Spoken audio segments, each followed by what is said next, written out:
and from the first stage engines. The propellant drain back to make sure that the first stage of the Soyuz booster has the correct amount of propellant for its first 2 minutes of flight. Booster propellant tank pressurization will follow, and the ground propellant feed will be terminated. Now just about 7 minutes and 30 seconds away from launch. Still having reports that everything is running smoothly for an on-time launch today.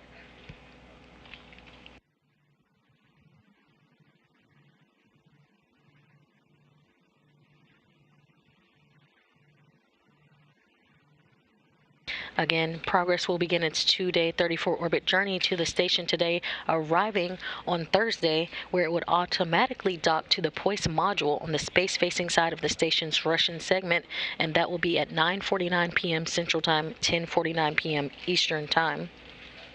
Once Progress arrives to its preliminary orbit, there will be a series of critical burns of its engines.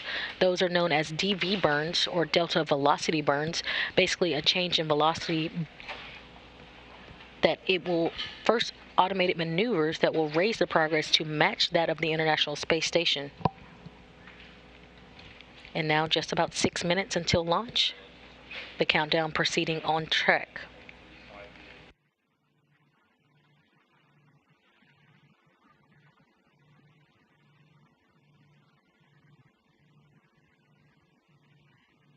And again, once Progress arrives in the vicinity of the station late on Thursday evening, Sergei Prokopyev and Dmitry Patelin will be inside the Vesta module to control at a control panel called the Toru system, the telerobotically operated rendezvous system, and would be prepared to operate a joystick in the unlikely event that a problem would occur with the automated rendezvous system.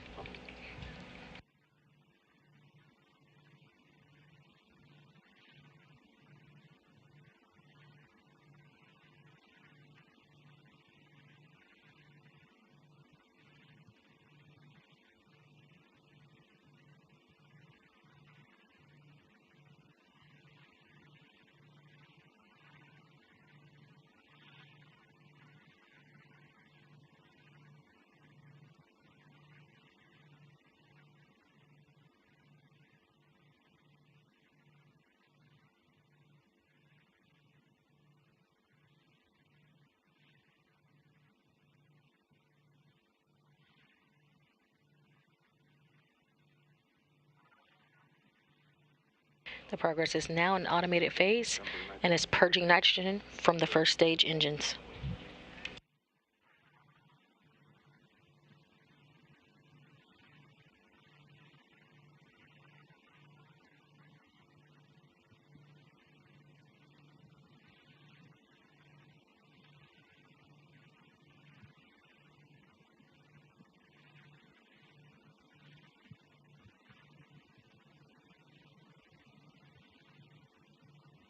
Now only 4 minutes away from launch, and controllers at the blockhouse in Baikonur are reporting a purge of nitrogen for the first stage. The fuel lines and the other elements of the rocket engines are purged with nitrogen to proof them by removing vapors of fuel and oxidizers. The first stage will be pressurized at about the 2-minute 45-second mark before launch. The pressurization of the first stage fuel tanks will optimize the pressure of fuel, helping the structural support of the rocket as it sits on the launch pad. Again, you're getting a live view looking now at Launch Site 31 at the Baikonur Cosmodrome in Kazakhstan. The Progress 82 vehicle running through final procedures, ready to begin its 2-day 34-orbit journey to deliver about 3 tons of cargo to the International Space Station.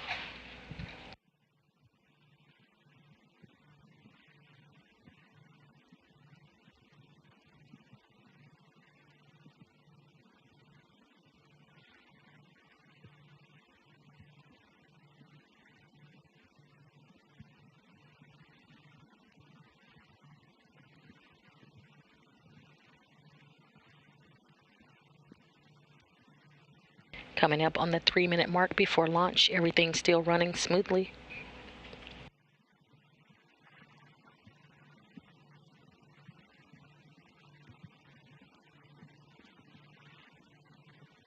And we've now hit the 3-minute mark, and propellant drain back will begin.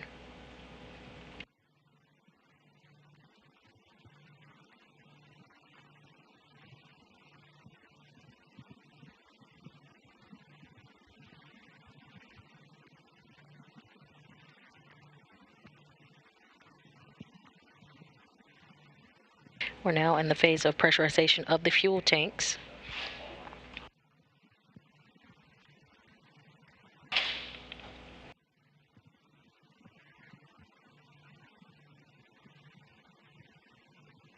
The booster tank is now being pressurized for flight. Again, that pressurization optimizes the flow of fuel and helps add structural support to the rocket.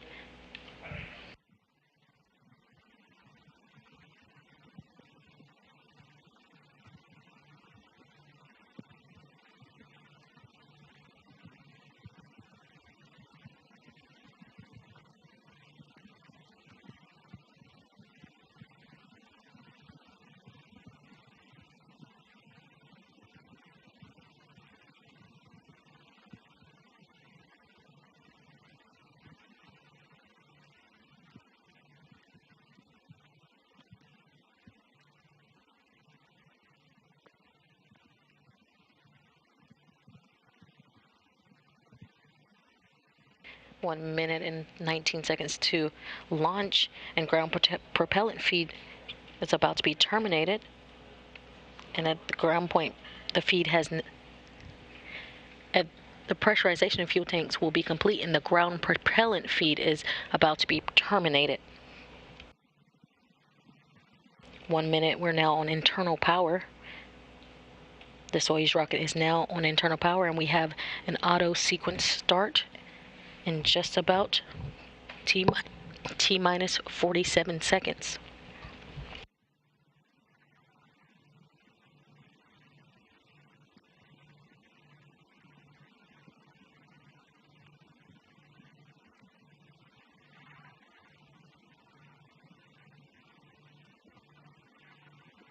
Separation of the first umbilical tower.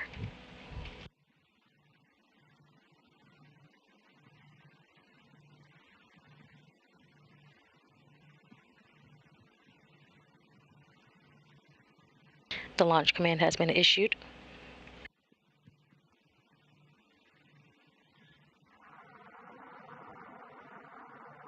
The engine start command has been issued. We have an engine ignition. Turbo pumps are building up to flight speed. And liftoff. Liftoff of Progress 82, the next vehicle in the supply chain to the International Space Station.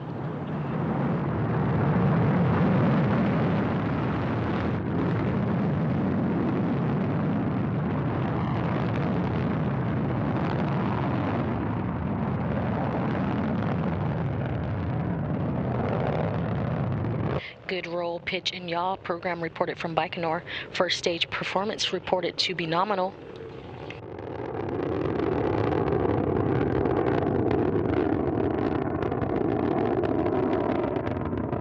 Good chamber pressure reported on the first stage.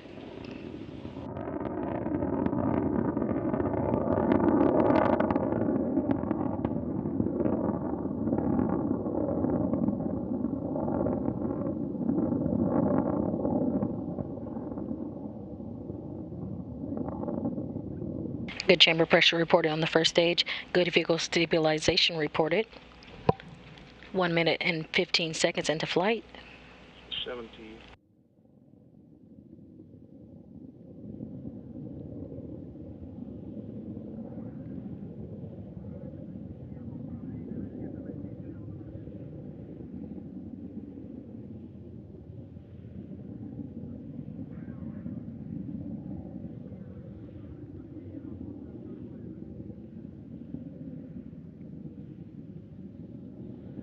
One minute and 40 seconds into the flight. Everything reported to be going well.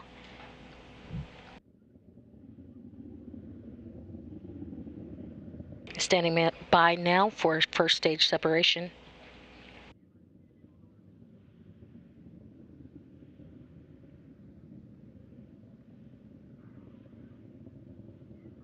Now with the vehicle out of view, we'll be seeing this animation, and this is from the MCC in Moscow.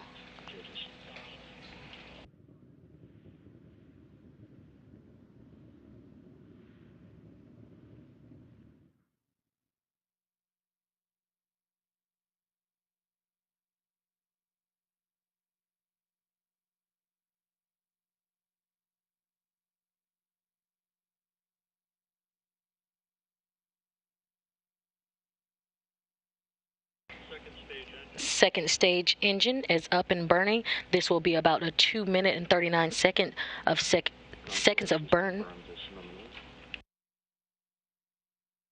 Flight controllers reporting everything operating nominally.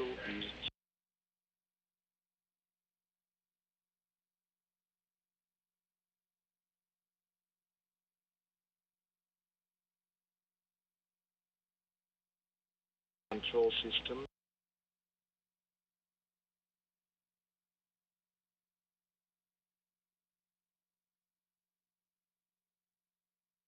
And the launch shroud has jettisoned.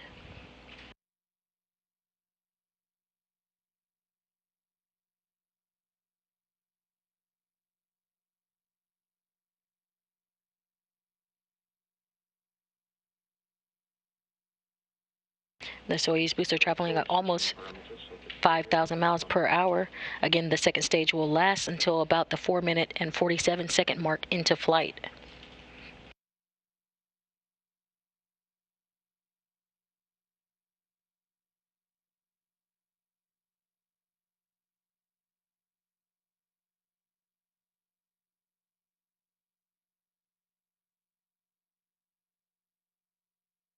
All of the vehicle parameters reported to be nominal.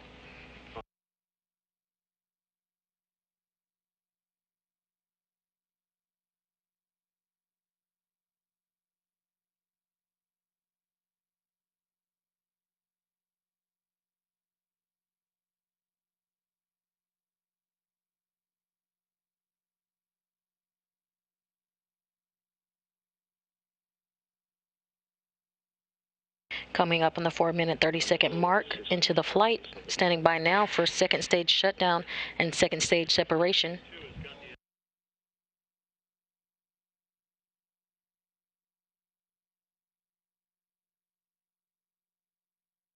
You're now seeing the external camera on the Soyuz booster.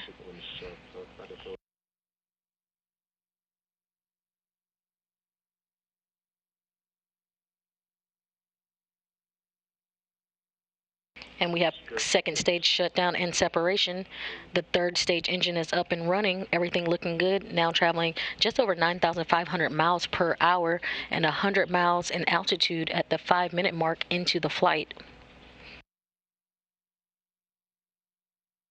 Now being propelled by the single engine of the Soyuz third stage, the engine will thrust and burn for about 4 minutes.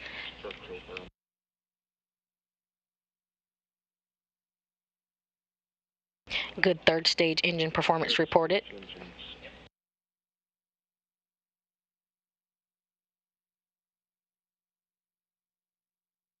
Good third stage engine performance reported. All structure parameters still reported to be nominal.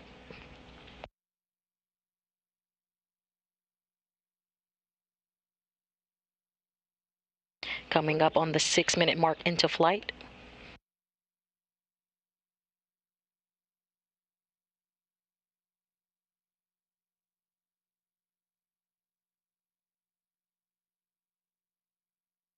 Third stage performance continues to be solid, propelling the Progress 82 cargo craft into its preliminary orbit.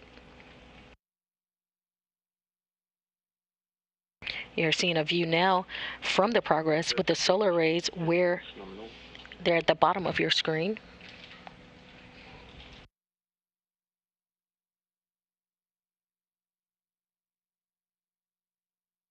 Six minutes and 38 seconds into flight, third stage engine still burning nominally as the Progress heads towards its preliminary orbit on its journey to the International Space Station, delivering about 3 tons of cargo. About 2 minutes of powered flight remaining.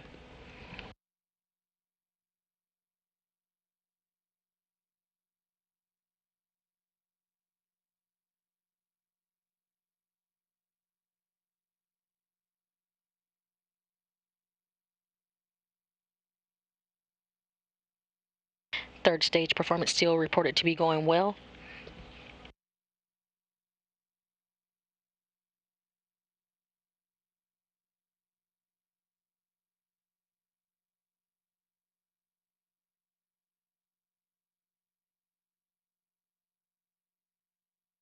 7 minutes and 30 seconds into flight, the Progress and the Soyuz now traveling 14,000 miles per hour, 124 miles in altitude, the trajectory flattening out, about 1 minute of powered flight remaining.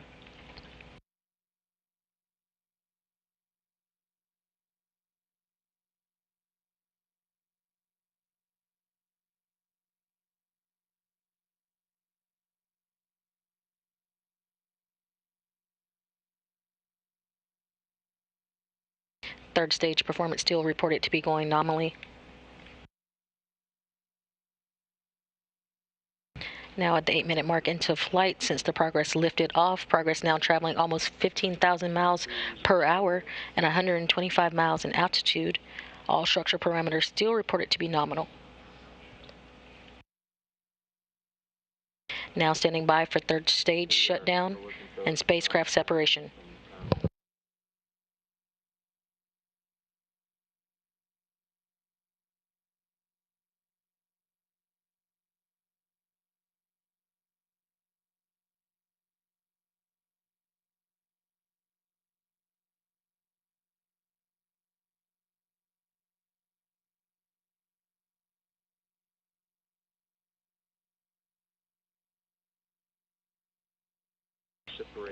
Third stage shutdown confirmed and the spacecraft separation confirmed. Next step will be the deployment of the solar arrays and navigational antennas on Progress 82.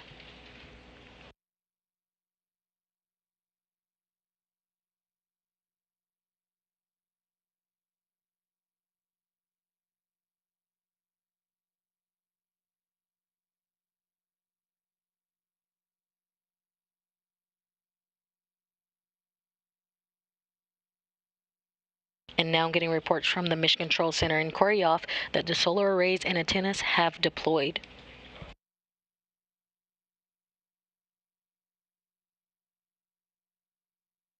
The Progress 82 resupply spacecraft now officially in its preliminary orbit, which begins its 2-day journey to the International Space Station to deliver about 3 tons of cargo.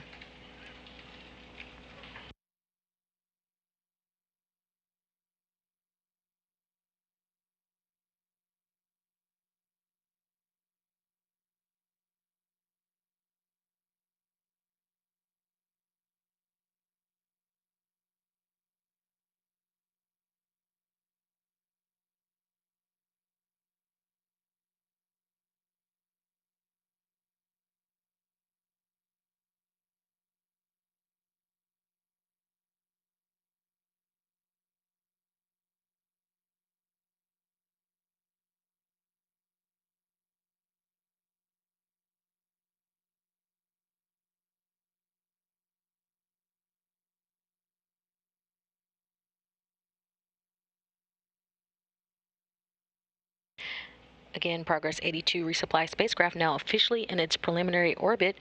Recapping some of the milestones from today, liftoff occurred on time at 7:29:09 Central Time, which was 8:20:09 Eastern Time, 5:20 a.m. on October 26th at the launch site in Baikonur. The Soyuz 2.1A booster lifted off from Site 31 in Baikonur and performed a series of 3 nominal burns to propel the Progress into its preliminary orbit, where it is now.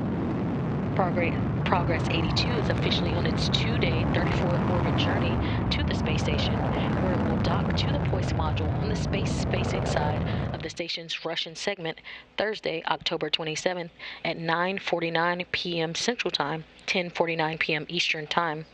We'll have live coverage of rendezvous and docking starting at 9:15 p.m. Central, 10:15 p.m. Eastern. Progress 82 will stay docked to the station for the remainder of the year. And with Progress 82 safely on its way to the International Space Station, that'll wrap up our coverage for today. You can join NASA as we go forward to the Moon and Mars, discover the latest on Earth, the solar system, and beyond with a weekly update in your inbox. You can subscribe at www.nasa.gov/subscribe. This is Mission Control Houston.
hand, I have a feather. In my right hand, a hammer. And I guess one of the reasons we got here today was because of a gentleman named Galileo a long time ago who made a rather significant discovery about falling objects in gravity fields. And we thought that where would be a better place to confirm his findings than on the moon. And so we thought we'd try it here for you. The feather happens to be appropriately a falcon feather. Hi, I'm Jacob Bleacher. I'm a geologist. That means I study rocks and dirt on the Earth and planets. This is Ask NASA. I'm here to answer your questions.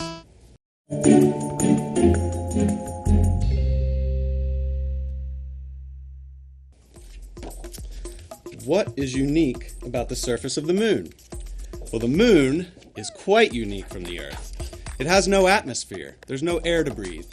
What that means is that the processes that have occurred on the moon are all preserved there in the rocks. For instance, if you look at the moon from the Earth, you may see circles. Those circles are impact craters. So let me show you. Except, making craters is really dirty business. I need my crater making poncho. Now we're ready. Let's pretend this is the surface of the moon. It looks a lot like this. That's one crater, but the surface of the moon has many more. Oh, that was a good one. On the moon, these craters have formed over time, and as you saw, material from each crater buries the previous ones, making this very rough terrain. In that terrain, at the pole, there are some craters that we believe have water ice trapped there, and they never see the sunlight. That's good for science, and could also be a resource that helps our astronauts survive. Why study moon rocks? Well, besides the fact that rocks are awesome, each rock is kind of like a person. It has its own fingerprint. We talked about impact craters. That's recorded in the rocks. Whether or not ice or water has been near there, that's recorded in the rocks. It tells us the history of the moon. What tools will astronauts use to explore the moon? Well, hopefully we'll have plenty of tools for them. For instance, something like this. This is a hammer like you would use here on Earth. It's a geologist's best friend. It helps us to break up rocks and select samples. You could also use things like rakes and shovels to help us find the right kind of material to bring home. Eventually, we could be using tools more like this. This tool is an X-ray fluorescence spectrometer, or XRF. An XRF basically shoots X-rays at a rock and then detects what comes back. And as I talked about before, rocks have unique fingerprints. This helps us to determine what that fingerprint is. Our astronauts will also use rovers, like this model that you can see right here. These vehicles are designed so that they can help us move around on the surface. Well, this tool is 3D printed, but this is just a model of an XRF. But right now, we're actually testing 3D printers in space on the International Space Station. It'd be really helpful if we can use 3D printers to design the tools that we need